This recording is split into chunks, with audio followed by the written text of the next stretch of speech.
Nang marinig ang pangalan ni Agatha, lumapit ang bawat isa.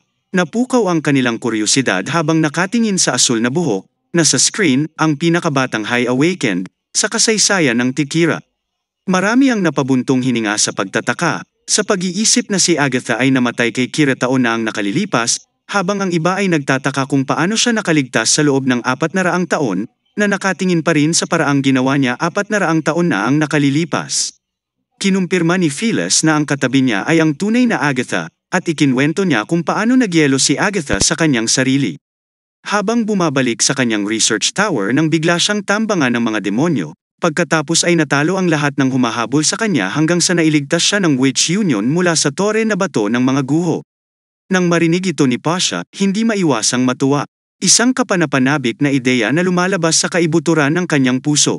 Kung si Phyllis ay hindi nasa panganib at ang katabi niya ay ang pinakabatang nagising, sino sa Tikira ang posibleng si Agatha ang napili? Habang tinanong ang tanong na ito, umiling si Phyllis. Sinulyapan niya si Agatha at pagkatapos ay humiling si Phyllis kung maaari niyang kausapin ang lahat ng mag-isa. Tumango si Agatha at saka lumabas ng main hall. Pagkatapos ay ibinahagi ni Phyllis ang kanyang mga insight mula sa kanyang mga nakaraang araw sa lungsod ng Neverwinter, na inihayag na natagpuan niya ang napili at dahan-daang nagsalaysay at halos sa hindi kapanipaniwalang karanasan. Nakapagtataka na ang hinahanap nila sa loob ng 400 taon. Ang napili ay isang mortal na hari. Nang ipahayag ito ni Phyllis, ang kabilang panig ay nagulat at hindi makapaniwala na may maraming nagsasabing si Phyllis ay baka na nagkakamali. Inaasahan ni Phyllis ang gayong mga reaksyon at tiniyak sa kanila na personal niyang na-verify ito. Nalampasan pa ng liwanag na ibinubuga ni Roland ang maaaring taglayin ng Magic Stone. Nangangapit sa isang huling pag-asa, tinanong ni Pasha kung ang mortal na haring ito ay nagtataglay ng anumang mahiwagang kapangyarihan.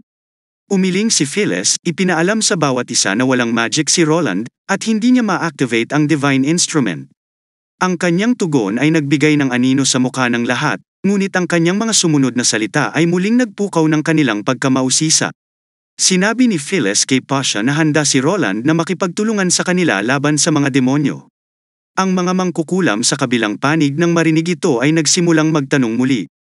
Hindi gaanong nagpaliwanag si Phyllis, ibinahagi lamang niya ang kanyang nasaksihan sa kanyang pananatili at sinabi sa kanila na malaki ang tiwala ni Agatha kay Roland. Naniniwala si Agatha na sa sapat na oras, ang lungsod ng Neverwinter ay maaaring talunin ang mga demonyo. At iyon ang dahilan kung bakit pinagsisilbihan ni Agatha si Roland para maghanda sa paparating na ikatlong Divine War. Maliwanag, lahat ng inihayag ni Phyllis ay mahirap tanggapin ng mga Tikira Witch mula 400 taon na ang nakalilipas, lalo na ang bahagi tungkol kay Agatha na naglilingkod sa isang mortal na hari. Nagtaka pa nga ang ilan sa kanila kung nabaliw na ba si Agatha. Ang mga tao ay puno ng maingay na mga talakayan, na inaalala ang unang Divine War at kung paano sila natalo sa mga demonyo. Binuksan ng mga mortal ang mga pintuan ng lungsod upang sumuko sa mga demonyo, at bagamat ang hukbo ng mangkukulam ay sumugod sa kanilang tulong, sila ay tinanggihan ng mga Panginoon at tumangging buksan ang mga tarangkahan at nakamasid lamang ng walang magawa. Habang ang mga demonyo ay unti-unting nilipol ang bawat isa sa kanilang mga kapatid na babae. Ang ilang mga mortal ay nakipagtulungan pa sa mga demonyo. Nakikinig sa mga talakayan ng mangkukulam, ibinahagi ni Pasha ang parehong mga alalahanin. Ang nakita nila mula sa mga nakaraang aksyon ng mortal ay nawala na ang lahat ng kredibilidad. Marahil itong tinatawag na Roland Wimbledon ay isang natatanging mortal na hari. Ngunit paano niya kinakatawan ng bawat mortal? Magkasakit siya, tatanda siya at mamamatay. Kung magpapatuloy ang digmaan sa loob ng isa pang 20 o 30 taon, mananatili ba siyang matatag at masigla gaya noong kabataan niya? Paano ang kanyang mga inapo? Mamanahin kaya ng kanyang mga kahalili ang kanyang kalooban? Hindi nagtagal, pumasok si Celine para pekalmeyan ang lahat. Nakatrabaho niya si Agatha noon at alam niyang napaka-rational na tao nito. Hinimok niya ang lahat na bawasan ang kanilang mga pagkiling at makipag-usap ng maayos kay Roland.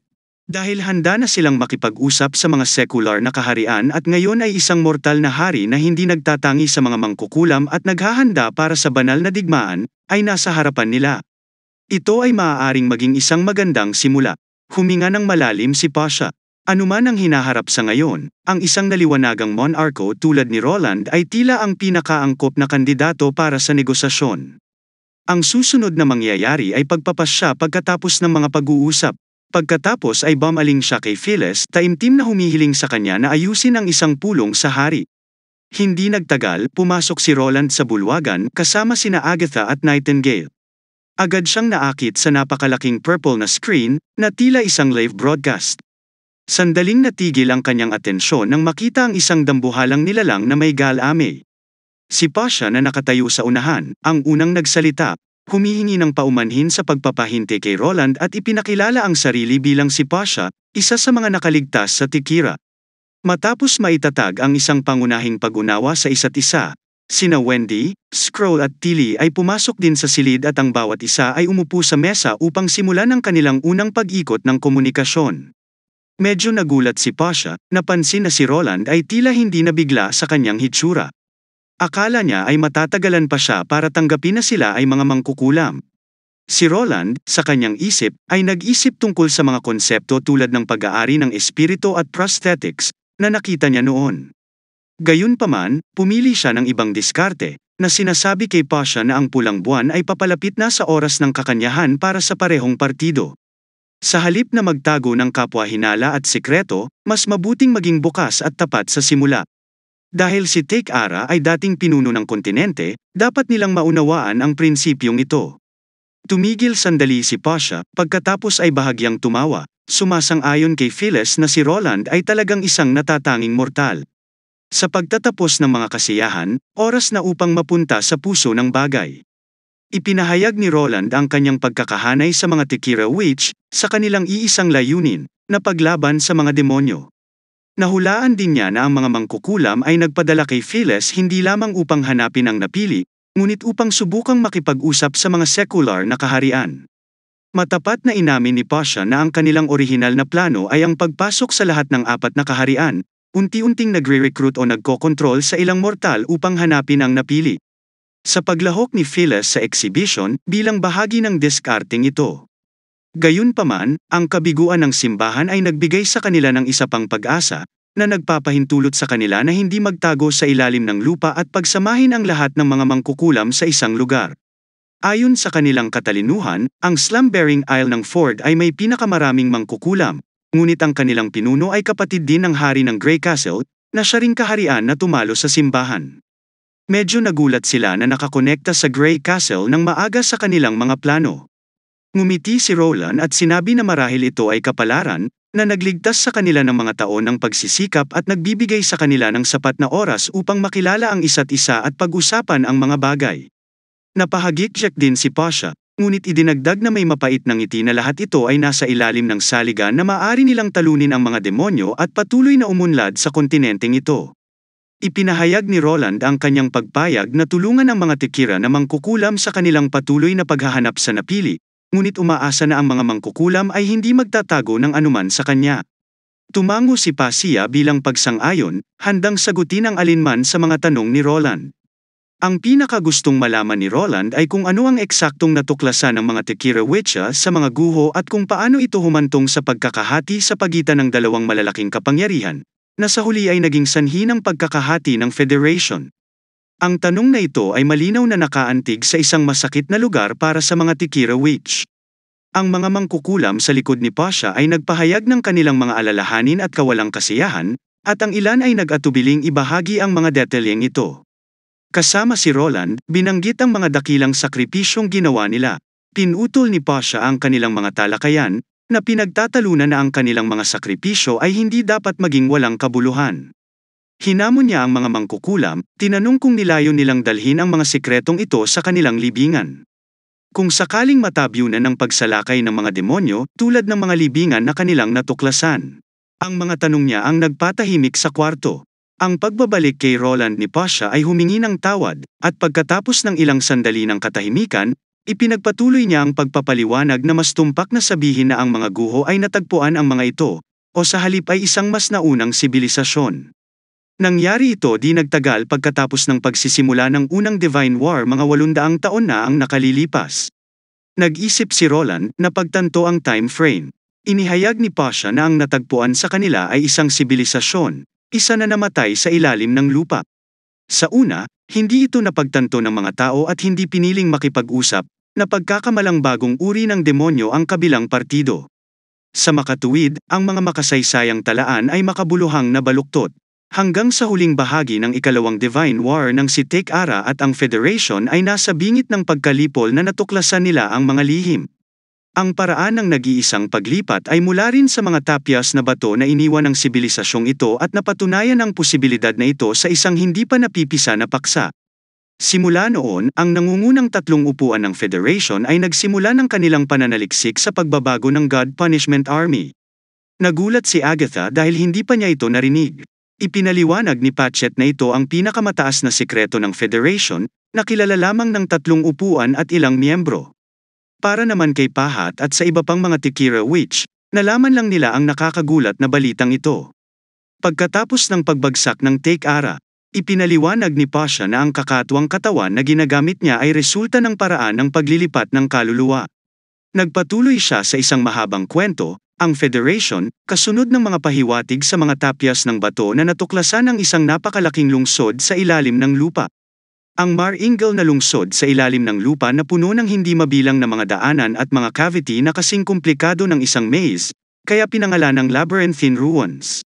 Nakalulungkot, bago nila ito ma-explore ng lubusan, nahulog si Kira sa mga kamay ng mga demonyo, na pinipilit ang lahat sa desperadong pagtakas. Pagkatapos magbayad ng isang mabigat na presyo, sa wakas ay narating nila ang labyrinth, kung saan ang plano ay kunin ang lahat mula sa mga guho at pagkatapos ay magtungo sa Hermes upang magtatag ng isang bagong banal na lungsod. Gayunpaman, ang sumunod na nangyari ay hindi inaasahan. Napansin ni Roland ang pagbabago sa emosyon ni Passion habang nagsasalita siya ng may pagtaas ng kalungkutan. Ang lungsod sa pagkawasak ay halos bago, nagtatago ng maraming hindi kapani-paniwalang mga lihim, na ang pinakamahalaga ay ang mga bagay na tinawag nilang Magic Core, ang host at ang mga talaan ng nakaraang sibilisasyon. Nang maglaon, napagtanto nila na ang mga labyrinthine na guho ay inihanda para sa kanila, na humantong sa kanila dito mula noong 800 taon na ang nakalilipas. Tanong ni Tilly, ano ang dahilan sa likod nito? Sino ang nanguna sa kanila dito? Upang sagutin ang kanyang tanong, isa pang boses ang umalingaw-ngaw, na nagsasabi sa kanila na ang sibilisasyong ito sa ilalim ng lupa ay umaasa na sisirain nila ang mga demonyo upang ipaghiganti ang pagkalipol ng kanilang lahi. Pagkatapos ay sinundan ni Pasha, Nagel ilinaw na iyon ay teorya lamang ni Natalia. Marahil ang sibilisasyon sa ilalim ng lupa ay halos gustong ipasa ang kanilang sibilisasyon. Ang Federation ay nakakita ng maraming impormasyon sa mga guho, lalo na tungkol sa Magic Core, na naging sanhi ng pagkakahati sa tatlong upuan.